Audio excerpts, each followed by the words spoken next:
Hello दोस्तों, एक बार फिर से वेलकम है आपका इंडियन पिटारा पर। आज जो वीडियो आपके सामने मैं लेकर आया हूँ ये इंग्लिश ग्रामर से रिलेटेड है और इसमें मेरी कोशिश रहेगी कि 15 मिनट या इसके आसपास के टाइम में मैं आपको इंग्लिश ग्रामर का जो कॉन्सेप्ट है वो बता सकूँ। और इसके लिए इस वीडियो में हम देखेंगे कि नाउन क्या होते हैं, प्रोनाउन क्या होते हैं, एडजेक्टिव्स क्या होते हैं, एडवर्ब्स क्या होते हैं, वर्ब्स क्या होते हैं, प्रीपोजिशन क्या होते हैं, कंजंक्शंस क्या हैं और इंटरजेक्शंस क्या हैं। सबसे पहले आते हैं नाउन पे।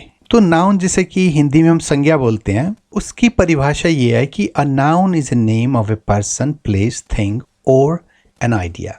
कि किसी आदमी का नाम जो है नाउन हो सकता है, कोई जो चीज़ है वो नाउन हो सकती है, कोई एक आइडिया है, एक विचार है वो नाउन हो सकता है, या कोई ऐसी जगह है एक नाउन है।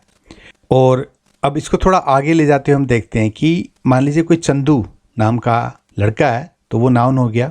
आप जिस घर में रहते हैं वो घर एक नाउन है। आप बाइसिकल जो चलाते हैं वो भी एक नाउन है। आप पेड़ देखते हैं अपने आसपास वो भी एक नाउन है। पुल होते हैं, मुर्गे होते हैं, दूध का जो एक डब्बा होता है, या सूरज चांद सितारे, आप जो भी चीज़ें देखते हैं ये सब नाउन्स होते हैं। तो अगर इसे आसान लफ्ज़ों में कहा जाए तो वो हर कोई चीज़ जो आपके आसपास है या जिसे आप देख सकते हैं, छू सकते हैं, उसका स्वाद क्या होता है ये आपको पता है, या ऐसे कोई भी विचार जो आपके दिमाग में आते हैं, ऐसी कोई भी फीलिंग्स जो आपके मन में आती है, ये सारे नाउन्स के ही रूप हैं। और इसलिए संसार में हर चीज़ एक नाउन है। अब इंग्लिश ग्रामर में नाउन्स को common, proper, concrete, abstract, collective, compound nouns में विभाजित किया गया है, इसको बांटा गया है। और ये कैसे काम करते हैं इसके बारे में हम थोड़ा सा आगे चल के देखते हैं। देखिए सबसे पहले आता है कॉमन नाउन। कॉमन नाउन का मतलब होता है एक आम चीज़। जैसे एक आम इंसान होता है, जैसे एक आम चीज़ होती है, जैसे एक आम जगह होती है, ऐसी ही चीज़ों को कॉमन नाउन बोला जाता है। मान लीजिए अगर मैं आपसे कहूँ एक आदमी, एक जगह, एक बिल्डिंग, तो आपको ये पता नहीं चलेगा कि मैं किस जगह के बारे में बात कर रहा हूँ, किस आदमी के बारे में बात कर रहा हूँ, या किस बिल्डिंग के बारे में बात कर रहा हूँ, क्योंकि ये चीज़ें आम हैं। तो एक आदमी, फिश, मछलियाँ और पुल, ये जो चीज़ें हैं इनके कोई नाम नहीं है, ये सिर्फ आम चीज़ें हैं। और इसलिए ऐसी चीज़ों को कॉमन नाउन के अंडर रखा जाता है। अब हम आते हैं प्रॉपर नाउन पे। तो प्रॉपर नाउन कहते हैं जो थोड़ा खास हो जाता है, चाहे वो आदमी हो, चाहे वो जगह हो, चाहे वो कोई भी चीज़ हो। और ये खास इसलिए हो जाता है क्योंकि इनके नाम होते हैं, इनकी एक पहचान होती है। अब देखिए एक आम आदमी भी एक आदमी है और हमारे जो प्रधानमंत्री हैं वो भी एक आदमी हैं। तो जैसे ही प्रधानमंत्री मोदी का नाम हम सुनते हैं, हमें पता होता है कि किसी विशिष्ट आदमी की बात हो रही है, और यही चीज़ जो है प्रॉपर नाउन कहलाती है। अब किले बहुत हैं इंडिया में, लेकिन जब आप लाल किला को सुनते हैं तो आपको पता होता है कि किस लाल किले के बारे में बात हो रही है। महल बहुत सारे हैं इंडिया में, लेकिन जब कोई ताजमहल कहता है तो आपको पता होता है कि ये और कोई ना होकर उस ताजमहल की बात हो रही है। और ऐसी ही विशिष्ट चीज़ें जो आम नहीं है को प्रॉपर नाउन की श्रेणी में रखा जाता है। और एक छोटी सी बात यहाँ पे ध्यान देने वाली ये भी है कि जब भी आप प्रॉपर नाउन को लिखो तो उसका जो पहला लेटर होता है उसको आप कैपिटल में लिखते हो।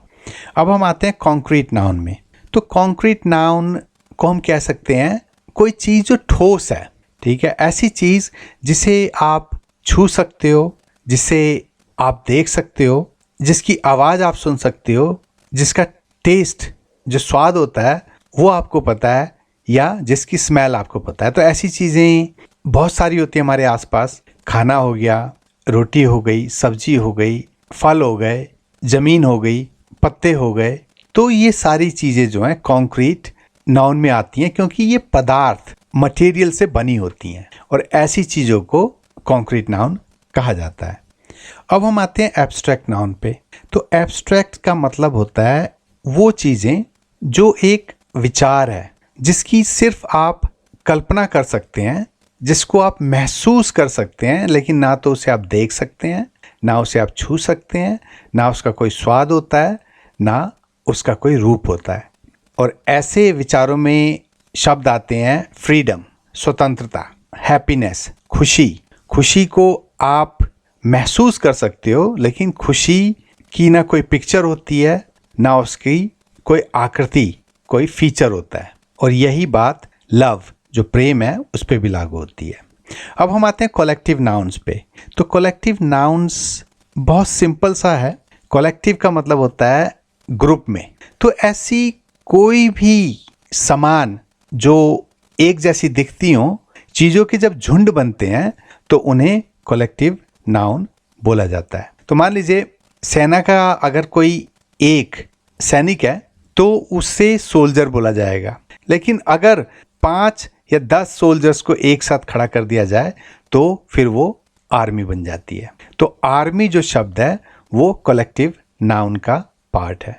इसी तरह भीड़, एक आदमी अगर कहीं खड़ा हो तो वो कॉमन नाउन एक आदमी होता है, लेकिन अगर 20 आदमी किसी जगह पे खड़े हों तो फिर वो भीड़ कहलाती है, क्राउड, और इसलिए वो कलेक्टिव नाउन बन जाती है। तो कलेक्टिव नाउन में ऐसी चीज़ें आती हैं। अब हम आते हैं कंपाउंड नाउन पे। तो कंपाउंड नाउन का भी बहुत ही सिंपल सी परिभाषा है। कंपाउंड नाउन उन चीज़ों को बोला जाता है जो 2 शब्दों से मिलके बने हो। ड्रिंकिंग वाटर, पीने का पानी, तो ये जो है आपका कंपाउंड नाउन हो गया।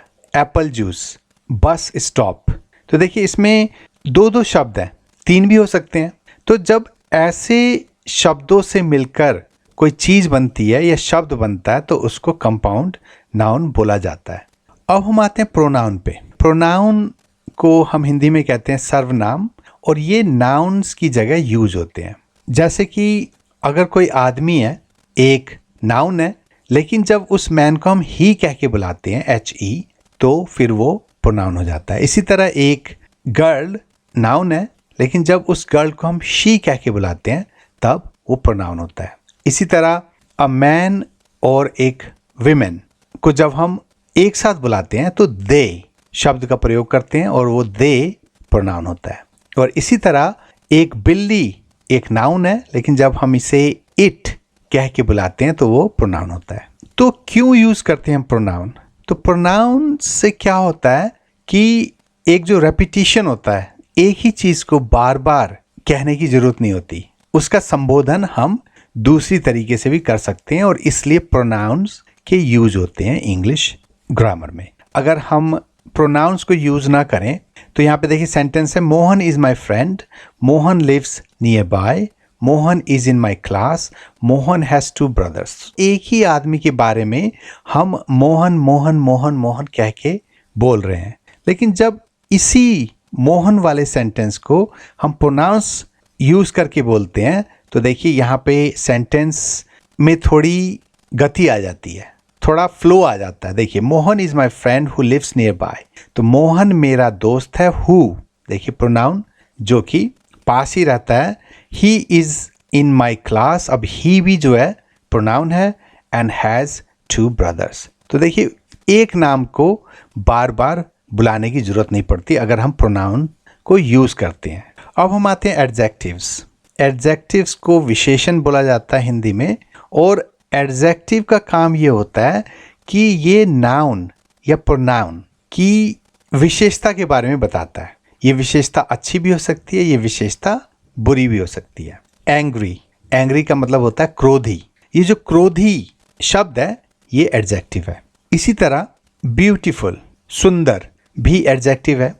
देखिए जो एंग्री है ये एक आदमी है, इसी तरह जो ब्यूटीफुल है ये एक सीनरी है। इस तरह ये दोनों नाउन्स हैं, और एडजेक्टिव यहाँ पे नाउन की विशेषता बता रहा है कि वो कैसे हैं। अब यहाँ पे देखिए एक स्टार है, स्टार एक नाउन होता है, तारा, और ये तारा पीला है, और ये पीला रंग इसकी विशेषता है, और इसलिए येलो यहाँ पे एडजेक्टिव है। अब हम आते हैं वर्ब्स पे। वर्ब्स कहते हैं क्रियाओं को, और क्रियाएं बताती हैं कि कोई काम हो रहा है, कोई अवस्था जारी है, या कोई घटना हो रही है, तो ऐसी चीज़ों को वर्ब के द्वारा दिखाया जाता है। और सेंटेंस जो वाक्य है, इसको बनाने के लिए ज़्यादातर एक वर्ब की ज़रूरत ज़रूर होती है। अगर वर्ब इसमें ना हो, क्रिया इसमें ना हो, तो सेंटेंस को पूरा नहीं किया जा सकता। ज़्यादातर मामलों में ऐसा होता है।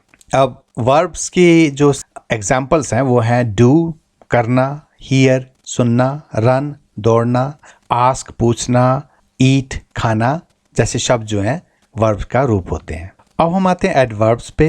एडवर्ब्स क्या करते हैं, ये जो एडजेक्टिव या वर्ब विशेषण या जो क्रिया होती है, इसके बारे में बताता है आपको कि एडजेक्टिव कैसा दिख रहा था या उसकी स्थिति क्या थी। इसी तरह क्रियाओं में एडवर्ब्स का काम होता है ये दिखाना कि कोई काम अगर हो रहा था तो वो किस तरह से हो रहा था।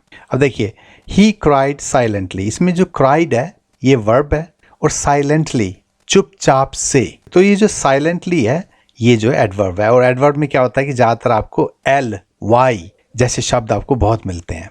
शी वॉक्स क्वाइटली, वो चली लेकिन बहुत ही चुपचाप से। ही डिड इट हैप्पीली, उसने इसे किया लेकिन खुशी के साथ, हैप्पीली। तो इसमें देखिए हैप्पी जो है एडजेक्टिव है, ये बता रहा है आपको कि जो नाउन है ही वो खुश था, लेकिन यहाँ पे एडवर्ब डालने के बाद ये हमें दिखाई दे रहा है कि जो एडजेक्टिव है हैप्पी वो खुशी के साथ था। तो थोड़ा सा मतलब जो है ये सेंटेंस को चेंज कर देता है, खुश को खुशी के साथ बना देता है। और एडवर्ब्स में जो शब्द आते हैं वो ऐसी हैं जैसे कि नेवर, ईजिली, देयर, टुडे। तो ये जो हैं आपको एडवर्ब्स के शब्द हैं। अब प्रीपोजिशन, प्रीपोजिशन का मतलब होता है स्थिति को दिखाना कि कोई चीज़ अगर हो रही है तो वो किस जगह पे हो रही है। अब इसमें शब्द आते हैं आपको अंडर, नीचे, ओवर, ऊपर, एट, इन, ऑन। तो ये जो सारे शब्द हैं ये आपको पोजीशन बताते हैं कि कहाँ पे ये चीज़ें हो रही हैं। अब देखिए यहाँ पे एक आदमी बेड के ऊपर बैठा हुआ है, तो ऑन प्रीपोजिशन हो जाएगा यहाँ पे, Mohan is on the bed. तो यहाँ पे मोहन की जो पोजीशन है वो बेड के ऊपर है और इस बात को प्रीपोजिशन दिखा रहा है। इसी तरह विवेक इज आउटसाइड द हाउस, विवेक जो है घर के बाहर खड़ा है, तो इसमें जो आउटसाइड शब्द है ये प्रीपोजिशन है। The aircraft is in the sky, जो प्लेन है वो आकाश के अंदर है, तो इसमें जो इन है ये एक प्रीपोजिशन है। अब हम आते हैं कंजंक्शन पे। कंजंक्शन क्या करता है कि दो शब्दों को या दो वाक्यों को ये मिलाता है और बहुत सिंपल सा है, जैसे एंड, बट, और जैसे शब्द जो हैं कंजंक्शन के शब्द होते हैं। कंजंक्शन का मतलब होता है कंजंक्ट करना, एक दूसरे से मिलाना, क्योंकि अगर कंजंक्शन ना हो तो आपको जगह जगह पे फुल स्टॉप लगाना पड़ेगा, फिर लिखना पड़ेगा, फिर फुल स्टॉप लगाना पड़ेगा। लेकिन कंजंक्शन से क्या होता है कि आप दो सेंटेंसेस को मिला लेते हो। अब एग्जाम्पल यहाँ पे ले लें आप, वी एट बनानास, हमने केले खाए, वी ड्रैंक मिल्क, हमने दूध पिया।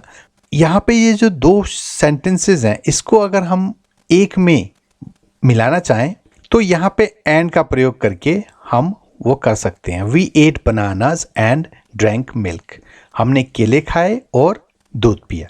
तो इस तरह से कंजंक्शन दो वाक्यों को जोड़ता है या शब्दों को भी जोड़ता है। अब हम आते हैं इंटरजेक्शन।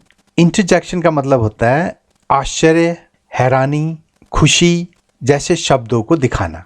अब हिंदी में हम कई बार कहते हैं अरे ये क्या हुआ, तो ये जो अरे शब्द है ये हमारे आश्चर्य को दिखाता है, या ओह, तो ऐसे शब्दों को इंटरजेक्शन बोला जाता है। इंग्लिश में ऐसे शब्द वाओ, लुक एट दैट जैसे शब्दों को वाक्यों में डाल के ये बनते हैं। और एक चीज़ का इसमें जो खास रहता है वो ये है कि एक्सक्लेमेशन मार्क, जो कि विस्मय बोधक जिसे शब्द हम बोलते हैं हिंदी में, उसको ज़्यादातर लगाया जाता है। तो होपफुली दोस्तों आपको पसंद आया होगा ये वीडियो। ज़रूर बताइएगा कैसा लगा, और अच्छा लगा हो तो लाइक और सब्सक्राइब ज़रूर करें। तो आज के लिए इतना ही, जल्दी आपसे फिर मुलाकात होगी। Good bye.